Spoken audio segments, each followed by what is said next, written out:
രാം നാരായൺ രാം.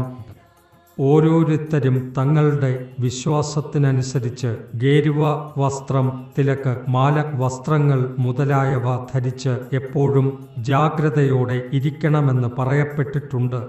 ഞാൻ മീനിനെ കുടയിലാക്കുകയും തുടർന്ന് ദോരി അല്പം വിട്ടുകൊടുക്കുകയും ചെയ്യുന്നു. മീൻ കുടയിലായാൽ അത് എന്തു ചെയ്യുന്നു? അതിൻ്റെ ജീവൻ കൊണ്ട് ഓടുന്നു. ഇങ്ങും അങ്ങും ഓടിയതിനു ശേഷം ഒടുവിൽ തളർന്നു വീഴുന്നു. അപ്പോൾ അതിനെ ഉയർത്തിക്കൊള്ളുന്നു. അതിനാലാണ് ഞാൻ ദോരി അല്പം വിട്ടുകൊടുക്കുന്നത്. കാമം, ക്രോധം എത്രത്തോളം വന്നാലും ആരെങ്കിലും എവിടെയെങ്കിലും പോകാൻ ആഗ്രഹിച്ചാലും അവരെ പോകാൻ അനുവദിക്കാം.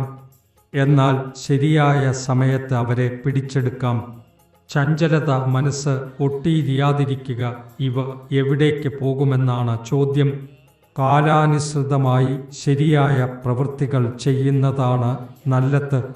ആരും നഗ്നരായി ഒരിടത്തേക്കും പോകാനാവില്ല.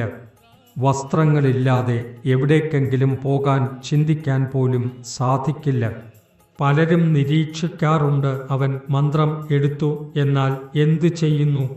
ഒന്നും ചെയ്യുന്നില്ല എന്നിങ്ങനെ ചിലർ ചോദിക്കും. ഇത് എങ്ങനെയുള്ള മന്ത്രം? ഇതിന് യാതൊരുനം നിയമങ്ങളും ഇല്ലേ? അതിനാൽ നിയമാനുസൃതമായി സമയത്ത് ജപം ചെയ്യാനുള്ള ശീലമുണ്ടാക്കുന്നതാണ് ഉചിതം. ജപം ചെയ്യാത്തതിനാൽ യാതൊരുനം പ്രശ്നവും ഉണ്ടാകില്ല.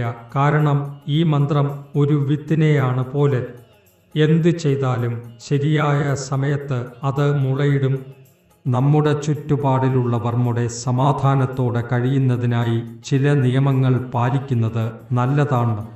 വിചാരമുള്ളപ്പോൾ ഭക്ഷണം കഴിക്കാം, കുളിക്കാം, എന്ത് എപ്പോൾ ചെയ്യണമെന്നത് വ്യക്തമാക്കുന്ന ഘടകങ്ങൾ ഇതിൽ ഉൾക്കൊള്ളുന്നു.